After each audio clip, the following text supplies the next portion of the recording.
What is up, everybody? I hope you're well. Welcome back to Smith Does Games. And today we are back talking about E3 this coming weekend. So yesterday we spoke about Halo 6 and the possibility of that being announced and what that might look like. And as previously mentioned, today we're going to be going over one of the games which we know is going to feature at the conference, but just get a bit more in-depth into what we want to see from it, or what I want to see from it, and my kind of hopes and fears for this game. Now, this is one of the biggest upcoming games, in terms of the hype surrounding this game and everything. I'd say this is set to be one of the biggest games of next year, and it is, of course, Anthem, being developed by BioWare, partnered by EA. Now, this is essentially EA trying to get in on the shared world shooter genre. You got Destiny and The Division, and then even games like Warframe on the free-to-play end of the market. And EA has seen some of the communities that have built up around those games, and basically wants their own, is how it seems. And so actually we do already know what we're going to be seeing from Anthem at the EA Play conference on June 9th. There is a page on EA's website that details what they're going to show us. Just to quickly go through that, we're going to be getting a new trailer, we're going to get more gameplay, we're going to get a combat showcase, developer insights, and a look behind the curtains. That's going to be stuff like concept and production art for the game and all that sort of stuff. Now, Anthem obviously came onto everybody's radar last year when it was teased before E3 last year that we were going to see the new BioWare project, and it was kind of the big marquee title in EA's conference last year, and Anthem was what we got, and we saw this really incredibly impressive gameplay trailer for the game. And since then it's basically just been speculation. It made a real splash. It was probably considered by most to be kind of the biggest, most exciting game of the show last year. And since then, obviously, speculation's been rife. There was obviously lots of trepidation about this game because it's EA putting it out, and they don't have the best business practices, and they're pretty much the worst company in all the world. So you can understand people being a bit worried about that.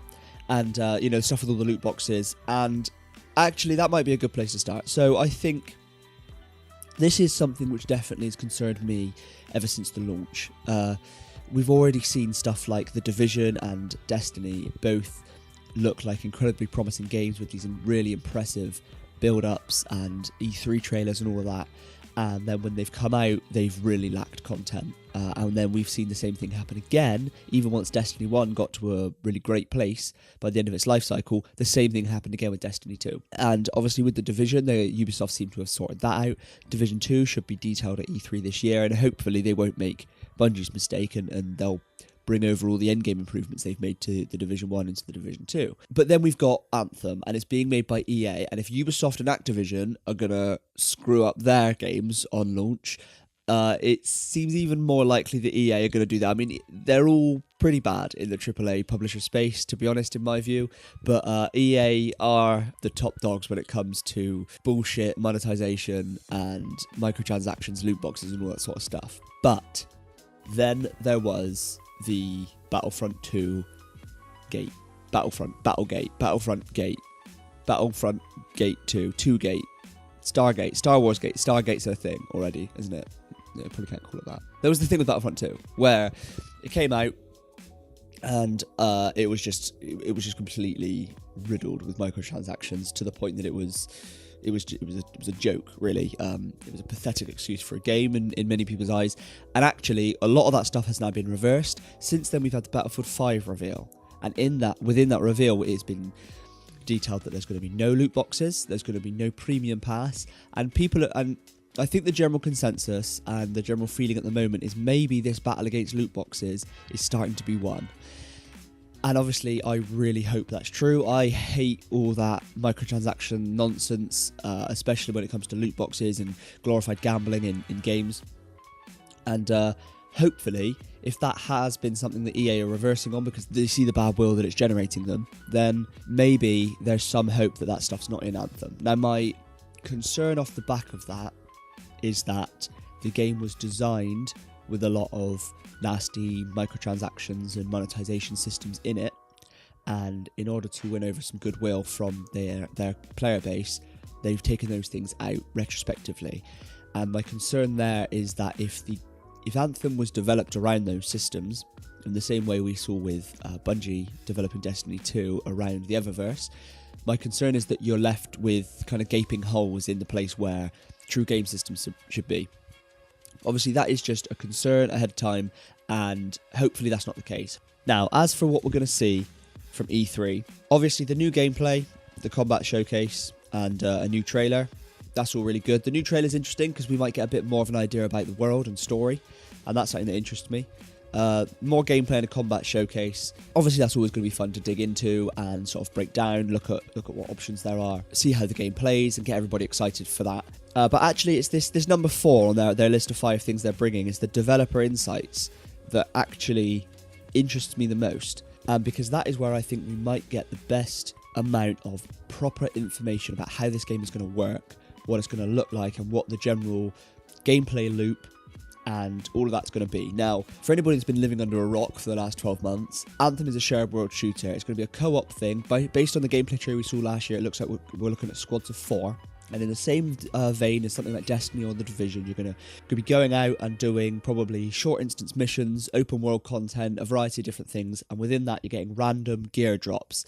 And the gameplay loop of these games is basically you go out, you complete certain content to get random gear drops in the hope to push up your power level or your ability with better loot. You take that better loot and go and complete harder content, which drops even better loot, and the cycle basically continues. And it is a gameplay loop that proves massively addictive to millions of players, and I am one of them. That is kind of, when it comes to non-competitive games, that is pretty much my jam. A loot grind really gets its teeth into me. So this is definitely a game I'm interested in. That's why it's one of my 7. But in terms of what I actually want to see from this, the developer showcase and the insights that they're going to give, I want to see how the loot grind is going to work. And something I'm really interested to see is whether there's any PvP in the game. Because I, for one, hope that we see Anthem as a game without PvP. Or if there is PvP, it is very clearly not the focus. I love PvP games. In general, that is probably my standard genre of games that I spend most of my time playing is, PvP shooters, that kind of thing. But within these games, I think PvP can clash with the PvE design in such a way as to make the game less fun, and that is the biggest problem that we see with Destiny 2 as it stands. So much of the game has been geared around balanced PvP that a lot of the guns don't feel powerful or fun enough to use in the PvE co-op modes. And for me, if there was no PvP in the game, that would be fine. If they introduce PvP, I'd quite like them to do it more like how Warframe does PvP. It is there and it is an option, but nobody considers it to be a really viable part of the game. It's not why you're playing the game. And actually, I think of the shared world shooters that exist, I would say Warframe is the one that I'm hoping Anthem almost most closely follows the formula of. Now, having said that, there are certain aspects of Destiny that I definitely want introduced to Anthem, because I really think that this genre is rife for just a truly fantastic game that gets everything right, and so far we haven't really seen anything that has quite managed to pin it all together. And so what do I mean by this? So when I say I want the game to be more like Warframe is a game in which the focus is purely put on PvE, like I say, and that means that a lot of the Warframes are just grossly overpowered, basically. You are like some kind of space ninja god that just is a true power fantasy, and you're just, you've got all these incredible abilities, and there's almost no regard for balance. It's just about allowing you to clear the game as fast and as efficiently, and with as, you're getting the highest damage numbers possible, and you can customize your character into oblivion and to really eke out those final numbers. And probably, I suppose you could say that comes more from your sort of like that comes more from your sort of Diablo or Path of Exile sort of vein of ARPGs. And that, I think, is something which I would love to see Anthem do. Also, on the Warframe side, there are so many Warframes to choose from. Now, in Anthem, the way you choose your class is through these javelins, which are kind of like mech suit things. And I think that gives them the possibility to, over the course of the game's life, introduce new javelins to go and unlock and to maybe even find the parts for and build, similar to in Warframe, although I'd ideally not like the waiting system, being that this is a pay-to-play game. And you could go out and have quests to go and build these new javelins, and I would like to see, within a couple of years of the game's life, a whole variety, like tons of these things to go and choose from, so you can really pick your play style. There's lots of replayability there. Now, I think based on what we've seen so far, it looks like the game is going to launch with 4 javelins, which kind of makes sense in the same way that Destiny has 3 classes to the 3-man fire teams. It looks like we're going to have 4-man squads in this game, and so, 4 javelins kind of ties into that. And the supporting evidence for that is in the trailer last year. We saw the player character approach kind of a podium kind of thing with a few javelins mounted on it on their pegs, I suppose you'd call them. And there were 3 that we could see, and we actually saw those 3 in action briefly during the trailer. That was known as one was definitely called the Colossus. I forget the names of the other ones. But there was actually like a 4th peg, like an empty peg on the other side of the podium that was empty. And so in a teaser trailer that came out very recently, Anthem updated their art and they added in a 4th javelin mech suit into the mix in that promotional art. Now, my assumption is that's going to be all the ones we see at launch, but I hope that it's not a case of just working on those and iterating on those over the game's life. I'd like to see them introduce new javelins entirely. Until we get to the point where maybe we've got 10 or 15 or 20 of these things that we can choose from. I think that would be a really cool direction for this game to go in. That's personally what I hope for. And so I'm hoping that we hear a little bit about that. But what I hope Anthem takes from the more Destiny side of things is this idea of endgame content. I think there's nothing really on the market in the shared world shooter kind of space that gets close to the experience of a Destiny raid. If you've never done a Destiny raid, I highly recommend that you try and get a fire team together and you go and complete one of them, because they're really fantastic experiences and it really gives you something to point at. There reaches a point with these loot grinds where the simple loot grind might not be enough. Collecting for the sake of collecting isn't enough for everybody. In Destiny, I'm always trying to push for that top light level because I want to go and complete whatever the endgame activity is at the time. I've just hit 370 in Destiny 2 last week, and I'm really excited to go and check out the new Spire of Stars raid lair and see what the boss encounter is like in there. The whole loot grind has been pushing me to get to that level, to unlock that content and to be able to go and complete it. And that is such a good feedback loop. That's such a good system in which the loot grind, which is addictive in its own right, also has a goal in mind. And I really hope that Anthem is able to deliver on merging these two things together and making a game that feels fun to play and that gives you lots and lots of options, but also there is true endgame stuff to go and complete when it comes to it. And I think that is the best way. That's the way that Anthem is going to set itself to succeed. I think it needs lots of content at launch, lots of variety, and allow the player to really feel overpowered and give us something to go and complete at endgame. The same thing happened with The Division, actually. That was the biggest complaint people had there. And Yves St. Gaumont has even come out and said that they were shocked by just how quickly players chewed through the base content of the game. And that is always going to be the case with this stuff. Your community is going to get through the base content of this game within its first month, guaranteed. And they're going to want something to go and chase at endgame after that, and you need to give it to them. So here's hoping Anthem can manage that. And now, then beyond that, there is the trailer.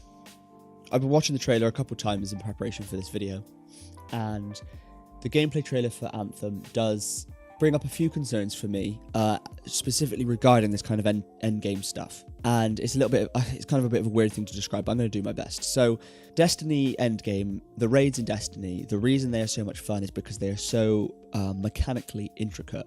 It is not just big bullet sponge enemies, and it's not just hordes of ads and stuff like that. There are puzzles to work out within the encounters. There are mechanics to unlock damage phases and the bosses and stuff like that require coordination and teamwork, that kind of thing.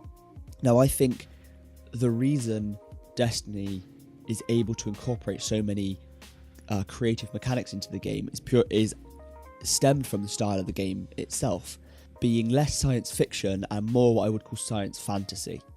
Now, you then look at a game like The Division, which does fit more purely into the science fiction kind of space.